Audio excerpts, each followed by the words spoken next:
Hello student, स्वागत है आप सभी का आपके अपने चैनल गॉड क्लासेस पर। तो बच्चों, आज की जो वीडियो है इसमें हम कोई टॉपिक डिस्कस नहीं करने वाले हैं, कुछ क्वेश्चंस डिस्कस नहीं करने वाले हैं, आपके क्या डाउट्स है क्या नहीं है। लेकिन उन सब से भी एक इम्पॉर्टेंट चीज़ हम डिस्कस करने वाले हैं कि आपके जो एग्ज़ाम्स अब आप नज़दीक आ रहे हैं और जो स्पेशली अगर अप्लाइड मैथमेटिक्स की हम बात करें तो उसकी आपको प्रिपरेशन किस तरीके से करनी चाहिए, किस तरीके से नहीं करनी चाहिए, क्या क्या चीज़ें हैं जो आपको अवॉइड करनी चाहिए, क्या क्या चीज़ें हैं जो आपको करनी चाहिए। ठीक है, डूज एंड डोंट्स, इसके बारे में हम डिस्कस करेंगे। तो अप्लाइड मैथमेटिक्स की जो डेट है वो आपको पता है कि डेट आपकी 6 दिसंबर की जो है वो फिक्स की गई है। यानी उससे पहले आपका जो मेन एग्ज़ाम है वो इंग्लिश का एग्ज़ाम है 3 दिसंबर को। तो आपके पास 4, 5 और फिर 6 को आपका एग्ज़ाम है, तो आप लगा लो 2 ही दिन आपके पास हैं। तो इन 2 दिन में तो आप पूरा का पूरा सारा सिलेबस रिवाइज़ कर नहीं सकते हो। तो आपको कुछ चीज़ें, या मैं कहूँ कि सारी बुक जो है वो पहले से आपको रिवाइज़ करके रखनी पड़ेगी। पहले से आपको प्रैक्टिस करनी पड़ेगी ताकि उन 2 दिनों के अंदर सिर्फ आप गो थ्रू करो पूरे के पूरे सिलेबस में कि क्या क्या इंपॉर्टेंट चीज़ें हैं, क्या क्या इंपॉर्टेंट फैक्टर्स हैं जो आपको ध्यान रखने हैं। कुछ सैम्पल पेपर्स 1-2 प्रैक्टिस करेंगे, ठीक है। बस इतना ही काम वहाँ के लिए बचा कर रखना है, बाकी सब का सब काम आपको पहले ही करके रखना है। अब कैसे काम करना है, किस तरीके से आपको अपनी प्लानिंग करनी चाहिए, किस तरीके से आपको तैयारी करनी चाहिए, उस सब के बारे में हम डिस्कस करते हैं। तो देखिए, एक बात जो मैं कहूँ कि भाई 3 तरह के स्टूडेंट्स हमेशा से होते आए हैं। जब हम पढ़ते थे तब भी होते आए थे, हमसे पहले की जनरेशन थी तब भी थे, अब भी हैं और आगे भी रहेंगे। इसको हम कभी चेंज कर नहीं सकते। तो वो 3 तरह की कैटेगरी आपको भी पता है कि एक स्टूडेंट होते हैं जो लगातार कंटिन्यूसली पूरे साल पढ़ते रहते हैं, अपने ऊपर कभी भी बर्डन नहीं आने देते, क्योंकि वो कंटिन्यूसली स्टडी करते रहते हैं। सबसे बेस्ट तरीका जो होता है स्टडी का वो वही होता है। लेकिन बहुत से स्टूडेंट ऐसे होते हैं जो थोड़े से फ्लक्चुएट होते रहते हैं। कभी थोड़ा बहुत पढ़ लिया, कभी थोड़ा सा जोश आया, किसी ने मोटिवेट कर दिया तो थोड़े दिन पढ़ लिया, फिर जोश ठंडा हो गया, फिर थोड़े दिन डाउन। तो फ्लक्चुएट होते रहते हैं, थोड़ा बहुत पढ़ते हैं, एवरेज आप लगा लो कि भाई एवरेज वो पढ़ाई कर पाते हैं अपनी। कुछ स्टूडेंट्स होते हैं वो बिल्कुल ही सूरमा होते हैं, फन्ने खा होते हैं। जो भी होगा ना एग्ज़ाम के टाइम में देखेंगे, अभी टेंशन बिल्कुल भी नहीं लेनी, पूरे साल मौज मस्ती करते हैं, एग्ज़ाम के दिनों में पढ़ते हैं और कई बार बहुत अच्छा स्कोर भी कर लेते हैं। ऐसी बात नहीं है कि वो स्कोर नहीं कर पाते। तो अब आपको ये देखना है कि आप उसमें से किस कैटेगरी में हो। ठीक है, आप पहली कैटेगरी में हो, दूसरी कैटेगरी में हो, तीसरी कैटेगरी में। मैं यहाँ पर तीनों के लिए बात करने वाला हूँ कि आपको अपने एग्ज़ाम की प्रिपरेशन किस तरीके से करनी चाहिए। तो सबसे पहले हम पहली कैटेगरी पर आते हैं, जिन्होंने अभी तक बर्डन नहीं लिया है, आगे भी उनको बर्डन लेने की ज़्यादा ज़रूरत नहीं है। क्योंकि एक चीज़ है, आप कोई भी काम जब लगातार करते रहते हो वो कभी भी आपको बर्डन फील ही नहीं कराता है, क्योंकि आप उसको काम को छोटे छोटे पार्ट्स में करते रहते हो। तो आपको अब भी यही करना है कि जो भी आपके पास जितना भी टाइम है, उस टाइम को आपको डिवाइड करना है कि आपको एक दिन के अंदर अप्लाइड मैथमेटिक्स को कितना टाइम देना है। ठीक है, अगर मैं यहाँ पर बात करूँ ना, तो अगर आप कंटिन्यूसली पूरे साल पढ़ते आए हो, कुछ टेंशन लेने की ज़रूरत नहीं है। दिन में एक सैम्पल पेपर आपको करना है, बस एक दिन में एक सैम्पल पेपर आपको करना ही करना है। बस ये आप अपना टारगेट बना लो। इसके अलावा आपको, मैं नहीं कहता कुछ भी करने की ज़रूरत है। ठीक है, कोई बुक की तरफ जाने की ज़रूरत नहीं है। हाँ, बस बुक्स में से आप जो फार्मूलाज हैं इंपॉर्टेंट वो सारे फार्मूलाज आप अच्छी तरह लर्न कर लो, ताकि जब आप सैम्पल पेपर प्रैक्टिस करने बैठो तो उस समय आपको फार्मूलाज को लेकर दिक्कत ना हो कि इस क्वेश्चन में ये फार्मूला लगना है। फार्मूला तो पता है लेकिन फार्मूला याद नहीं है। तो ये सब चीज़ें आप सब पहले रिवाइज़ करो, जितने भी फार्मूलाज वगैरह हैं वो सब करके, और आप एक दिन में एक सैम्पल पेपर, यानी मैं दिन में कह रहा हूँ 1 से 1.5 घंटे पढ़ना है, ज़्यादा नहीं पढ़ना। अगर आप पहली कैटेगरी में हो तो दूसरे वाले मत लेना अपने ऊपर। ठीक है, तो आपको कम से कम 20 सैम्पल पेपर तो प्रैक्टिस करने ही करने हैं। और अभी हमारे पास इतना टाइम है। आज जो ये वीडियो है आपको मिलेगी 25 तारीख को ये वीडियो आपको मिलेगी। तो उसके बाद आप देख लो, लगभग आपके पास 35 दिन है। तो आराम से 20 सैम्पल पेपर आप आराम से कर सकते हो, और आपको कोई टेंशन लेने की ज़रूरत नहीं है, कुछ करने की ज़रूरत नहीं है। तो पहली कैटेगरी के लिए सबसे आसान काम है, बस सैम्पल पेपर प्रैक्टिस करो। सैम्पल पेपर की समस्या थोड़ी आ रही है, मैं उसका भी सॉल्यूशन आपको देता हूँ कि सैम्पल पेपर अभी अप्लाइड मैथमेटिक्स के कम अवेलेबल है मार्केट के अंदर। ओसवाल का है, अरिहंत का है, 1-2 शायद पब्लिशर ने और निकाला हो। और ये जो सैम्पल पेपर है आपको मिल भी नहीं रहे हैं अभी। तो इसके लिए तरीका हमने एक क्या निकाला है, जो टेलीग्राम चैनल है हमारा, उसके अंदर बहुत सारे स्टूडेंट्स हैं, लगभग 800-900 स्टूडेंट जुड़े हुए हैं। तो वो उनके एग्ज़ाम जहाँ जहाँ हो रहे हैं, उनके स्कूल में एग्ज़ाम हो रहे हैं, तो वो अपना क्वेश्चन पेपर भी वहाँ पर डालते रहते हैं। तो आप भी उस चैनल के साथ जुड़ सकते हैं और उनके द्वारा शेयर किए गए क्वेश्चन पेपर को यूज़ कर सकते हैं। प्लस आप अपने भी जो क्वेश्चन पेपर्स हैं वो भी वहाँ पर डाल सकते हैं। प्लस उस चैनल में जाकर आपको एक चैनल का लिंक और मिलेगा, जहाँ पर जाके आपको PDF मिल जाएंगी बाकी सैम्पल पेपर्स की, बाकी सब्जेक्ट्स के भी, ठीक है, एट फ्री ऑफ कॉस्ट। उसके लिए आपको कोई कॉस्ट पे नहीं करनी है। तो वहाँ पर जाके आप जुड़िए और अपने क्वेश्चन पेपर भी शेयर कीजिए, बाकी के क्वेश्चन पेपर जो शेयर करते हैं उनको सॉल्व करने की कोशिश कीजिए। तो इस तरह से आपकी अप्लाइड मैथमेटिक्स की प्रॉब्लम तो काफ़ी हद तक सॉल्व हो जाएगी। अब हम आते हैं दूसरी कैटेगरी पर। सबसे इंटरेस्टिंग कैटेगरी होती है कि भाई पर थोड़ा बहुत पढ़ा हुआ है, कुछ कुछ कच्चा पक्का, ठीक है, कुछ आता है सर, कुछ नहीं आता है, थोड़े चैप्टर में प्रॉब्लम है, थोड़े चैप्टर में प्रॉब्लम नहीं है। कुछ इस तरह के स्टूडेंट्स होते हैं और सबसे जो फन्ने खास स्टूडेंट होते हैं जिन्होंने अब तक कुछ टेंशन ली ही नहीं है। अब एग्ज़ाम की एकदम टेंशन सर पे आ जाती है, तो भाई अब जाके कुछ तो करना ही पड़ेगा। तो ऐसे दोनों तरह के स्टूडेंट्स को जो मैं सलाह देना चाहता हूँ, जो एडवाइस देना चाहता हूँ, वो एडवाइस आपको ये है कि जो हमारे पास मार्किंग स्कीम है, हमारे पूरा सिस्टम, पूरे उसकी चैप्टर्स की, कि कौन सा चैप्टर कितने नंबर का आने वाला है। अब आपको टारगेट ये करना है कि कौन सा चैप्टर स्कोरिंग है और आसान है, ठीक है। जो भी अब तक सिलेबस हमने करा है और जितने स्टूडेंट्स का फीडबैक मिला है और जो स्टूडेंट्स के कमेंट आते हैं, तो उस हिसाब से, उस एक्सपीरियंस के हिसाब से मैं बताऊं तो आपको सबसे जो मुश्किल चैप्टर अब तक लग रहा होगा वो लग रहा है कैलकुलस, और कैलकुलस में मतलब डिफरेंशिएशन और application of derivative as compare to other topics. ये सबसे मुश्किल चैप्टर लग रहा है। लेकिन सबसे अच्छी बात आपके लिए ये है कि ये जो चैप्टर है ना, केवल 6 मार्क्स का, अगर हम 40 में से बात करें तो केवल 6 मार्क्स का ये चैप्टर है, बहुत ज़्यादा इसकी वेटेज नहीं है। तो अब बाकी जो चैप्टर्स हैं, अब बाकी चैप्टर्स में से आपको पिक करने की, पहले आपको कौन से चैप्टर्स करने चाहिए। जब आपके वो चैप्टर अच्छी तरह से कंप्लीट हो जाएं, तब आप कैलकुलस के ऊपर जाइए। उससे पहले कैलकुलस पे जाने की ज़रूरत बिल्कुल भी नहीं है। कई बार हम ये क्या करते हैं कि जो आसान चीज़ें होती हैं, उन आसान चीज़ों को छोड़ देते हैं और मुश्किल की तरफ पहले भागते हैं कि यार जो मुश्किल टॉपिक है ना, उनको पहले कर लेते हैं। उस चक्कर में पता लगता है कि जो आसान टॉपिक हैं वो भी रिवाइज़ नहीं करे और वो भी गलत हो गए। जो मुश्किल है वो भी तो गलत हो ही गया, जो आसान है वो भी गलत हो गया। तो क्योंकि अभी हमारे पास टाइम है, तो आप क्या करेंगे, जो पहले आसान चैप्टर्स हैं, जो स्कोरिंग चैप्टर हैं, जिनको आप इजीली कर सकते हो, पहले उन चैप्टर पे फोकस करो, उनको बिल्कुल पक्का करो, उनमें से एक भी मार्क्स कटने ना पाए, इस तरह की कोशिश करो।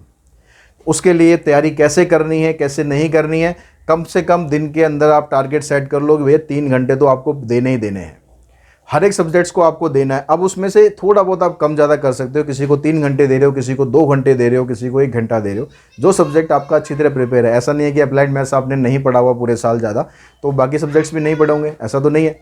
तो जिस सब्जेक्ट्स को आपने अच्छी तरह पढ़ रखा है, अच्छी तरह आपको आता है, उसका टाइम कम कर दो, लेकिन अप्लाइड मैथमेटिक्स का टाइम थोड़ा सा बढ़ा दो, अगर ज़्यादा अभी आपने प्रैक्टिस नहीं करी है उसकी। तो अब जब टाइम आप बढ़ाओगे तो सबसे पहले आपको, मैं अपने जो एक्सपीरियंस से बता रहा हूँ, आपको पहले फोकस कहाँ करना चाहिए, पहले फोकस आपको करना चाहिए इधर। प्रोबेबिलिटी और इंडेक्स नंबर दोनों बिल्कुल आसान चैप्टर्स हैं, बिल्कुल आसानी से आप ये 15 के 15 नंबर ग्रैब कर सकते हो, इनमें से एक भी नंबर आपका नहीं कटेगा। इंडेक्स नंबर तो बिल्कुल हलवा चैप्टर हो गया है, क्योंकि इसके अंदर सिर्फ एक ही एक्सरसाइज है, एक ही टॉपिक है जो आना है आपके पास। बाकी का जो टाइम सीरीज वाला पार्ट है वो तो टर्म 2 के अंदर है। टर्म 1 के अंदर सिर्फ एक ही टॉपिक है 5 नंबर का, वो बड़े आराम से आपके पास आएगा। प्रोबेबिलिटी, इसकी प्रैक्टिस करोगे 10 नंबर आपके इसके बड़े आराम से आ जाएंगे। पहले इन नंबर्स को बिल्कुल आपको कंफर्म कर लेना है। इनको कंफर्म करने के बाद फिर आप जाइए मैट्रिसेस और डिटर्मिनेंट पर। 10 नंबर ये आपको देगा, 10 नंबर ये आपको देगा। आसान टॉपिक है ये भी, बहुत ज़्यादा मुश्किल टॉपिक नहीं है, बस थोड़ा कैलकुलेशन है, ठीक है। कैलकुलेशन जब आप डिटरमिनेंट वगैरह निकालोगे वहाँ पर जब कैलकुलेशन थोड़ी करनी पड़ेगी। प्रॉपर्टीज़ हैं, प्रॉपर्टीज़ बेस्ड क्वेश्चन बड़े आसान होते हैं, बस प्रॉपर्टीज़ आपको याद रखनी है। ये 2 टॉपिक करने के बाद फिर आप जाइए फर्स्ट चैप्टर पर। फर्स्ट और सेकंड चैप्टर दोनों मिलाकर 9 मार्क्स के, उसमें से भी अगर मैं इनइक्वालिटी की बात करूँ, बिल्कुल ईजी टॉपिक है, बिल्कुल आसान टॉपिक है, बिल्कुल प्रॉब्लम नहीं होगी आपको इसको सॉल्व करने में। रह गया कौन सा टॉपिक है आपके पास, जो नंबर्स क्वांटिफिकेशन न्यूमेरिकल एप्लीकेशन। इसमें आपके पास कॉन्ग्रुएंस मॉडुलो है, इसमें पार्टनरशिप है, इसमें एलिगेशन है, बोट एंड रेसेस है, और बोट एंड स्ट्रीम्स है, और रेसेस एंड गेम्स है।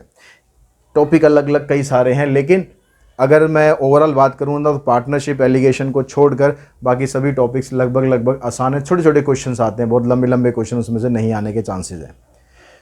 तो आपने पहले ये करा, 15 नंबर ये कंफर्म करो, 10 नंबर ये कंफर्म करो, 25 नंबर तो आपके इन दोनों के बन गए। 25 के बाद आप 9 नंबर यहाँ पर जाओ, 9 नंबर के लिए आप यहाँ पर जाओ और इसमें देखो कि आपके पास 9 नंबर, इनको आप कंफर्म करोगे। 34 नंबर आपका ये बनेंगे। जब ये सारे चैप्टर्स आपके कंप्लीट हो जाएं उसके बाद आप जाइएगा कैलकुलस के ऊपर, क्योंकि कैलकुलस में करने के लिए, एप्लीकेशन ऑफ डेरिवेटिव करने के लिए आपको डिफ्रेंशिएशन आना ज़रूरी है। डिफ्रेंशिएशन करने के लिए आपको प्रैक्टिस चाहिए थोड़ी सी, ठीक है। ऐसा नहीं है कि आपने अभी तक नहीं करा तो कर नहीं सकते हो, बिल्कुल कर सकते हो, 100% कर सकते हो। और ये सब करने के लिए, तैयारी करने के लिए मैंने वन शॉट भी डाल दिया। एक बार आप वन शॉट देखोगे ना, अगर मैं थोड़ा बहुत भी आपने पढ़ा हुआ है तो डेफिनेटली मैं गारंटी देता हूँ वन शॉट से आपका सब कुछ रिवाइज हो जाएगा।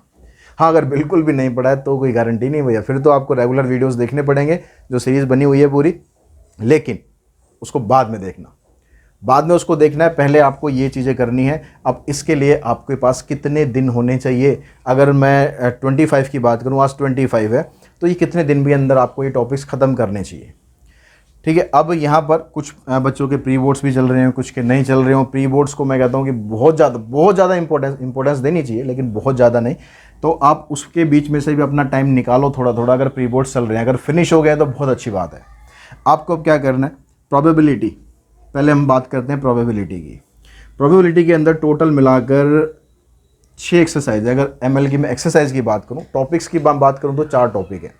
Probability distribution, binomial distribution, Poisson distribution और नॉर्मल डिस्ट्रीब्यूशन। 4 टॉपिक, 4 दिन इनफ है। इससे ज़्यादा बिल्कुल भी एक दिन देने की ज़रूरत नहीं है। 4 टॉपिक 4 दिन, इससे ज़्यादा बिल्कुल भी देने की ज़रूरत नहीं है अगर ढंग से आपने पढ़ा है। जब आप पढ़ने बैठोगे ना तो पढ़ना, ये चीज़ ध्यान रखना, ये नहीं कि पढ़ते समय भी सोचने लग जाओ, 2-4 लाइनें लिखो, 2-4 चीज़ें पढ़ो, फिर कहीं अपनी दुनिया में चले जाओ। ऐसा नहीं करना। कितने दिन हुए आपके पास? 4 दिन। एक दिन में इंडेक्स नंबर खत्म हो जाएगा, कुछ नहीं है इसमें। एक दिन के अंदर इंडेक्स नंबर आपका फिनिश। उसके बाद चलते हैं हम किस पर? मैट्रिसेस डिटर्मिनेंट पर। मैट्रिसेस कितने दिन लेगी, डिटर्मिनेंट कितने दिन लेगा? मैट्रिसेस हद मार के, आपके हद मार के, अगर मतलब बुरी से बुरी स्पीड से भी चलोगे ना, 2 दिन लेगी, बुरी से बुरी स्पीड से। 3 दिन लगा लो डिटर्मिनेंट में। 2 + 3 कितने हो गए? 5 डेज। 5 दिन के अंदर मैट्रिक्स डिटर्मिनेंट कंप्लीट। उसके बाद आ जाओ नंबर्स क्वांटिफिकेशन। जितनी एक्सरसाइज है मैं कह रहा हूँ उतने दिन लगा लो, कोई दिक्कत नहीं है। जितनी एक्सरसाइज है उतने दिन लगा लो। 7 टॉपिक्स हैं टोटल मिलाकर, इनइक्वालिटी में मिलाकर 7 टॉपिक्स हैं, 7 दिन। कितने हो गए? 7 + 5 12, 12 + 5 17। उसके बाद रह गया आपके पास कैलकुलस। डिफ्रेंशिएशन को अगर आप ध्यान से ढंग से, अगर आप, मैं कहता हूँ अगर सारी आपने ना डिफ्रेंशिएशन की, मेरे ख्याल जो 4-5 वीडियोस होंगी 11th क्लास के टॉपिक में, 12th की लिस्ट में नहीं मिलेंगी, वो 11th का टॉपिक था, 11th में मैंने करवा रखी थी। उसमें आपको 4 से 5 वीडियो देखनी है। 4 से 5 वीडियो देखने का मतलब है कि आप एक दिन के अंदर उसको निपटा सकते हो। एक दिन डिफ्रेंशिएशन में लगाओ, 3 दिन आपको लगेंगे लगभग एप्लीकेशन ऑफ डेरिवेटिव करने में। कुछ क्वेश्चंस क्योंकि यहाँ पर लेंदी हैं तो हम यहाँ पर 4 दिन लेके चल सकते हैं। 4 दिन आपके पास ये कंप्लीट। ये दिन में मैं वो बता रहा हूँ जब आप बुरी से बुरी स्पीड से चलोगे, ठीक है। अगर आप थोड़ा सा अपनी स्पीड को इंक्रीज कर सकते हो, वेल एंड गुड, थोड़े दिन कम हो जाएंगे आपके। अभी कितने दिन बचे आपके पास? 7 + 5 12, 12 + 4 16, 16 + 4 20। 20 दिन के अंदर आपका अप्लाइड मैथ्स का सिलेबस खत्म मतलब खत्म। अब खत्म, देखो बताना मेरा काम है, मैं बता सकता हूँ आपको कि 20 दिन के अंदर कैसे आपका सिलेबस खत्म होगा। करना तो आपका काम है। अगर नहीं करना चाहोगे तो 20 दिन के 120 दिन भी लगा लोगे तो भी सिलेबस ख़त्म नहीं होगा। लेकिन अगर करने पे आओगे ना तो ये 20 के 15 दिन भी हो जाएंगे। बस ज़रूरत है डिटर्मिनेशन की, सोचने की, पॉजिटिव एटीट्यूड की। आपने अब तक कुछ भी नहीं करा, मैं कह रहा हूँ कुछ भी नहीं करा है, तो भी कोई टेंशन लेने की ज़रूरत नहीं है, ठीक है। वीडियोज़ लगाओ, स्पीड थोड़ी सी बढ़ाओ, मैं थोड़ा धीरे धीरे बोलता हूँ, स्पीड थोड़ी सी बढ़ाओ और वीडियो देख डालो जो ये टॉपिक है। एक टॉपिक की वीडियो आराम से आप एक दिन के अंदर फिनिश कर सकते हो, ठीक है। अगर आपको पहले से आती है तो प्रॉपर वीडियो पे मत जाओ, सिर्फ वन शॉट पे जाओ। अगर पहले से आपको थोड़ा बहुत भी आता है ना टॉपिक्स के बारे में, फार्मूलेज वगैरह याद हैं, बस आपको थोड़ा सा रिकॉल करना है कि हाँ क्या क्या चीज़ें होती हैं, कैसे कैसे होती हैं। वन शॉट देखो, बस वन शॉट देख के आपका सारा कुछ सिलेबस कवर हो जाएगा, गारंटीज। 4 वन शॉट है, ठीक है। जैसे ये यहाँ पर है ना, आपके पास इसका एक वन शॉट है, इसका एक है, इसका एक है और इन दोनों का एक है, 4 वन शॉट है बस। तो अगर आपने थोड़ा बहुत भी पहले से पढ़ा हुआ है तो बड़े आराम से आप वहाँ से अपना कर सकते हो, और नहीं भी पढ़ा हुआ है तो भी कोई दिक्कत नहीं। अगर डिटेल में भी आप पढ़ोगे ना, पूरा डिटेल में, तो भी आपके पास ये 20 दिन है। 20 दिन के बाद आपके पास एग्ज़ाम के लिए 15 दिन बचते हैं। 15 दिन मतलब 15 सैम्पल पेपर। अगर 15 नहीं कर पाओगे, 10 तो कर लोगे ना, इससे नीचे बिल्कुल नहीं जाना। अगर मार्क्स अच्छे लाने हैं तो, मार्क्स अच्छे लाने हैं तो कम से कम 10 सैम्पल पेपर तो आपको करने हैं। वो तब कर पाओगे जब सिलेबस कंप्लीट कर लोगे, और इसमें से जो टॉपिक आपको अच्छी तरह आता है उसमें थोड़ा सा बस एक बार टच में लाओ, बाकी ख़त्म करो उसे। ज़्यादा उसको खींचने की ज़रूरत नहीं है ना हमें ये थोड़ा ना कि भाई 20 दिन मैंने यहाँ बताया तो 20 दिन के 20 दिन लगाने हैं। 10 दिन में कर सकते हो 10 में करो, 15 में कर सकते हो 15 में करो। टाइम आपको निकालना पड़ेगा। आपका जो मोबाइल है, आपके जो टैबलेट हैं, आपके जो सोशल जो भी आपका सर्कल है उसको छोड़ना पड़ेगा, टीवी कम करना पड़ेगा, ठीक है। व्हाट्सएप चैट और टेलीग्राम चैट वैट ये सब कम करनी पड़ेगी। जहाँ पर नेसेसरी है, जहाँ रिक्वायर्ड है, उसको सिर्फ यूज़ करो। अपने पेरेंट खुद बनने की कोशिश करो। इन दिनों में अपने पेरेंट खुद बन जाओ कि भैया क्या चीज़ मेरे को करनी चाहिए, क्या चीज़ नहीं करनी चाहिए, क्योंकि फ्यूचर तुम्हारा है, मार्क्स तुम्हारे हैं, काम तुम्हारे आने ज़िंदगी भर। ना मेरे काम आने हैं, ना तुम्हारे पेरेंट्स के काम आने हैं, सिर्फ तुम्हारे और तुम्हारे काम आने हैं। फ्यूचर कैसा आपका बनेगा, तुम्हारा बनेगा, अच्छा बनेगा तुम्हारा बनेगा, गलत बनेगा तुम्हारा बनेगा। तो ये सारी चीज़ें जो मैंने बताई हैं, इनको थोड़ा ध्यान रखने की कोशिश करना। बाकी एग्ज़ाम की प्रिपरेशन करते समय और क्या चीज़ें करनी चाहिए, क्या नहीं कर सकती ओवरऑल, उसके ऊपर भी मैं जल्दी एक वीडियो लाने वाला हूँ। अभी मैंने बात करी है सिर्फ अप्लाइड मैथमेटिक्स की, कि इसकी तैयारी आप किस तरीके से कर सकते हो।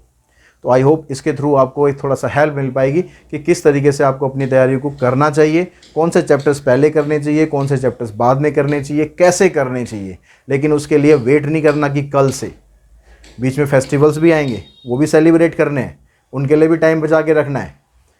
तो इसलिए कल के ऊपर बिल्कुल मत छोड़ना, आज और अभी से अपना काम स्टार्ट करें। आई होप आपको कुछ इससे हेल्प मिली होगी। Thanks to all of you.